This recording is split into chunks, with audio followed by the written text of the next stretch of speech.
ये universal phenomena है, इसमें कोई ना हंसने वाली बात है ना दुख वाली बात है, यूनिवर्सल फिनोमेना है। और ये जो समय चेंज हो रहा है इसके साथ बहुत अच्छा। I am very happy that you are very very attentive. एक और चीज हम लोग कर्म और विकर्म, वो सेकंड में था, वो सेकंड में था, इसमें कल सेकंड में कल हम कर्म की बात कर रहे थे। तो तीन टेस्ट के ऊपर आत्मज्ञान किस तरह मिल सकता है? हाँ, दो तरीके से, बाय रियलाइजिंग सेल्फ, और second one is by devotional. तब आपको बोलना चाहिए लोके अस्मिन् द्विविधा निष्ठा प्रोक्तो मया नघ ज्ञान योगेन सांख्यानाम कर्म योगेन योगिनाम। तभी बात पक्की हो जाएगी जब आप भगवान के शब्द उसमें लगा देंगे, नहीं तो हमारी वाणी बन जाती है और उसमें फ्लो हो सकता है। तो कभी कभी जो है जबरदस्त श्लोक बोल दीजिए। आज वो टास्क दे दो, एक श्लोक सब बोलेंगे कल। अभी आप करके आएंगे वो नहीं, एक नहीं, पूरे चैप्टर। नहीं इसमें तो यादा वो तो बहुत अच्छा वो 2 श्लोक तो मैं अपने पास रखूं। Very nice, so we'll start. Thank you very much. इसमें very compressed version. I have not taken all the slokas, I have taken only 3-4 slokas, because as I am telling you, it's not possible to put everything in one, because each sloka generally we take 1 hour. So how many slokas is very difficult. It's very very comprehensive, but it will give you knowledge. What kind of knowledge? Transcendental knowledge. क्षम्यता, वो हमारी तरफ कहते हैं गढ़वाल में, चाहे किसी ने school देखा हो ना देखा हो, कोई कहीं क्लास अटेंड करने गए हो ना गए हो, मगर हर चीज में हम इंसान हैं। इस दुखालय में पदम पदम विपदम में होते हैं। कहते हैं कि हे चुचौमल, हे अर्जुन, फल की चिंता न करवल। कहते हैं कि अरे वहाँ गए तो उसने हमें ये बोला ये क्या है। कहते हैं कि तुम सिर्फ कर्म करो, वो तुम्हें गाली दे रहा, कुछ कर रहा, क्या कर रहा। सपोज कि आप अच्छा काम कार्य कर रहे हैं आज, और कोई बोलेंगे आज तो सबको बुला करके वहाँ शोर मचाते हैं ना, तो कहते कि ये कि तुम सिर्फ अपना अच्छा कर्म करो, फल की चिंता मत करो। लेकिन हम आज का समय ऐसा है, आज का समय ऐसा है, ये तो भगवान की वाणी, ये तो दिव्य इंस्ट्रक्शन है। आज का समय ऐसा है, अगर मुझे फायदे में काम करूँ मैं, इसलिए क्या किया वेद व्यास ने जानबूझ करके हर जगह फलश्रुति दी। वेद व्यास ने, अगर आप और पुराणों की बात करें, वेदों की बात करें, संहिताओं की बात करें, तो हर चैप्टर के आगे फलश्रुति दी। तुम ये करोगे तुमको ये फायदा होगा, तुम ये करोगे तुमको ये फायदा होगा। भागवता में भी 1-2 जगह, 3-4 जगह फलश्रुति दे रखी, हर जगह बार बार दे रखे। क्यों? इसलिए ताकि हमको करने की लालसा हो। बिना कर्म हम कोई नहीं काम करने वाले। ये तो भगवान की बहुत बड़ी उदार वाणी थी। तो ठीक है, आज आपको प्लानिटेरियम शुरू करते हैं। What is planetarium?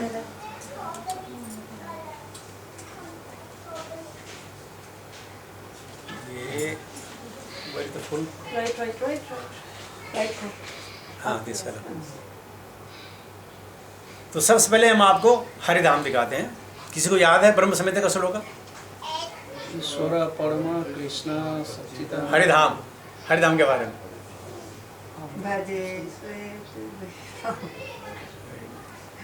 ठीक है, बड़ी मजेदार बात है, मुझे भी याद नहीं आ रहा। नो हरिधाम, ओके, आज जब याद आ जाएगी। तो ये सबसे पहले ब्रह्म संहिता, हरिधाम सतेषु तेषु not serious, I will remember, don't worry, give me 2 minutes. So ये है हरिधाम, जहाँ भगवान कृष्ण अपनी अंतरंग सखियों के साथ, अपने भक्तों के साथ आनंदमय जीवन गुजारते हैं। गोलोक धाम हरिधाम आनंद का धाम है, जहाँ कोई व्यथा नहीं है और जहाँ कोई और कार्य। हरिधाम निज धाम नितले च तस्य देवी महेशो हरिधाम सुतेषु तेषु तेते नित्य पिहितासेन गोविंदम आदि पुरुषम। तो ये हरिधाम है, इसमें आनंद के अलावा इसको कहते हैं आनंदमय है। 5 प्रकार के आनंद होते हैं। एक होता है ब्रह्म आनंद, जिसको कहते हैं ब्रह्मानंद। वो आनंद मिलता है जो लोग सेलिब्रेट होते हैं, जो लोग बैचलर होते हैं, जो लोग क्या बोलते हैं सेलिब्रेट को, ब्रह्मचारी होते हैं। ब्रह्मचारी जब ब्रह्म विद्या का ज्ञान करता है, उसको ब्रह्म आनंद मिलता है।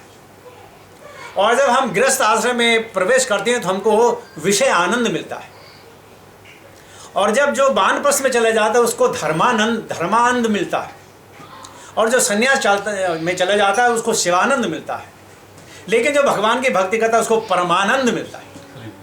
तो यहाँ परम आनंद है।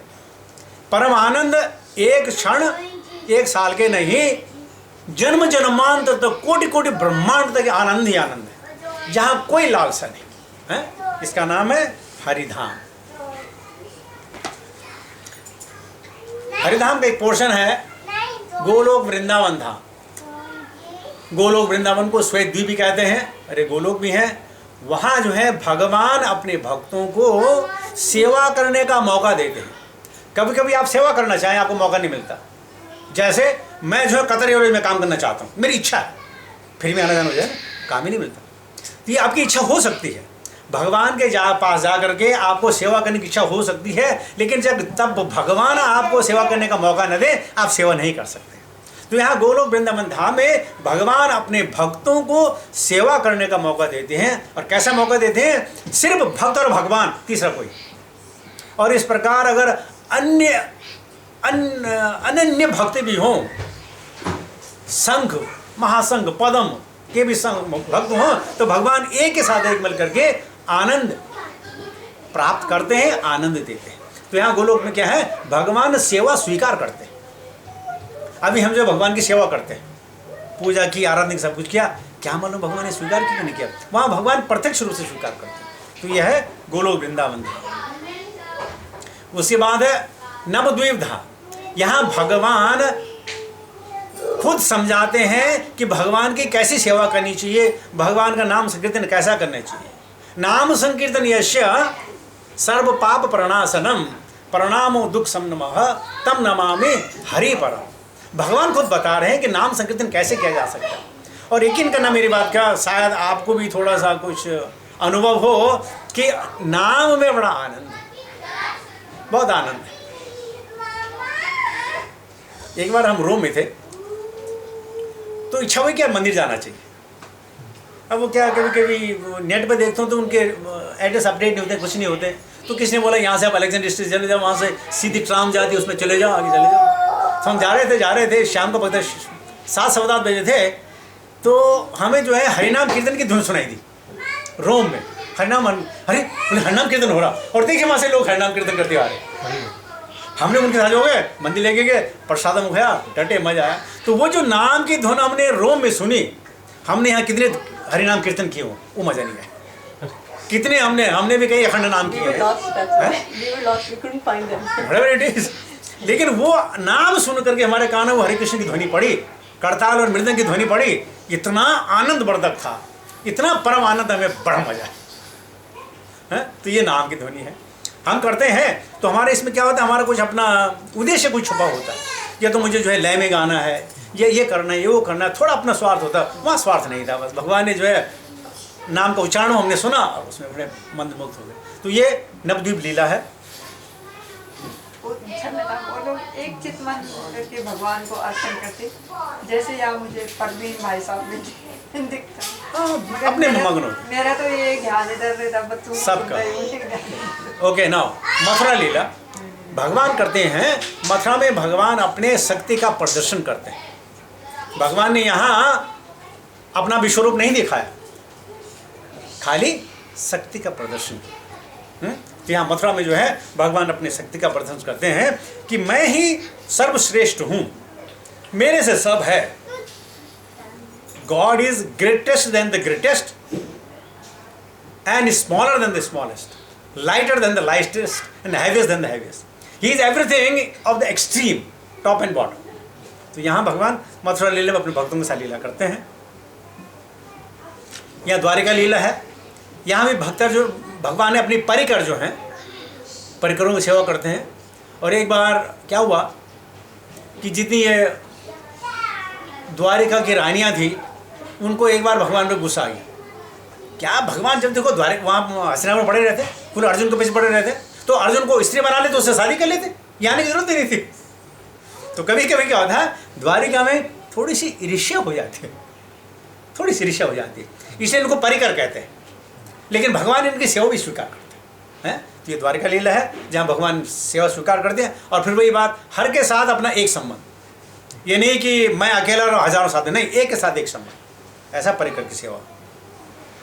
अयोध्या लीला जहाँ मान और मर्यादा है, मर्यादा से आगे कुछ नहीं, बिल्कुल मान और मर्यादा, to the point, not here and not there, बिल्कुल मान और मर्यादा में रहना है। तो यहाँ जो है अयोध्या लीला में भगवान ये बात करते हैं। और वैकुंठ लीला, यहाँ भी भगवान को जो है विद ऑ एंड रेवरेंस भगवान की सेवा करते हैं। भगवान के नज़दीक नहीं जा पाते, दूर से भगवान को निहारते हैं, भगवान को समझते हैं, भगवान को नयन पथगामी भवातु में, आंखों से भगवान का दर्शन करते हैं, हृदय में उतारते हैं। तो ये वैकुंठ लीला भगवान की। और वैकुंठ में जो है सब भगवान के ऐसे परिकर हैं कि दूर से उनको नमस्कार करते हैं, जबकि गोलोक वृंदावन में सानिध्य है, यहाँ सानिध्य नहीं है, लेकिन भगवान अपना रूप दिखा करके दूर से ही सेवा जो है एक्सेप्ट करते हैं। और महाविष्णु यह है मृत्यु और 14 प्लैनेट सिस्टम का उद्गम है, यहीं से उद्गम होते हैं। और ये भगवान का जो है, भगवान ने बलराम के रूप में महाविष्णु बनाया और इनके उससे हर एक पोर से, शरीर के हर एक छिद्र से जब ये सांस लेते हैं, सांस छोड़ते हैं, तब जाके संसारों की उत्पत्ति होती है महाविष्णु। आपने इसके बारे में सुना होगा। और लक्ष्मी जी देखो, उनकी पैर की सेवा करना है। अब यहाँ देखिए, ब्रह्मा जी कमल आगे से निकले, भगवान को किसी पत्नी की आवश्यकता नहीं थी बच्चा पैदा करने के लिए। भगवान स्वयंभू हैं, भगवान स्वयं सब कुछ कर सकते हैं। यहाँ दिखाया जा रहा है, देखो लक्ष्मी जी सेवा कर रही है, वहाँ जो है बच्चा पैदा हो गया। कहाँ से? उनकी खुद नाभि से बच्चा पैदा हो गया। ये भगवान की महिमा है, महत्ता है, जिसको लोग समझते नहीं हैं। और जो समझ जाए तो भगवान के भक्त बन जाते हैं, परिकर बन जाते हैं, लेकिन समझते नहीं हैं। एक महाविष्णु देखो, इनके पोर से, उनके भगवान के छिद्रों से, भगवान के नासिका से, और ये सब इतने ब्रह्मांड, असंख्य ब्रह्मांड हैं, असंख्य ब्रह्मांड हैं, जिनमें सबसे छोटा हमारा ब्रह्मांड है, जिसमें सिर्फ चतुर्मुखी ब्रह्मा है। शास्त्र हमें बताते हैं कि ऐसे भी ब्रह्मांड हैं जहाँ करोड़ मुखी ब्रह्मा भी है। कितने ताकत रहेंगे, हम सबसे छोटे में, और इसमें छोटे में हम जो है परेशान होते रहते हैं। महेश धाम,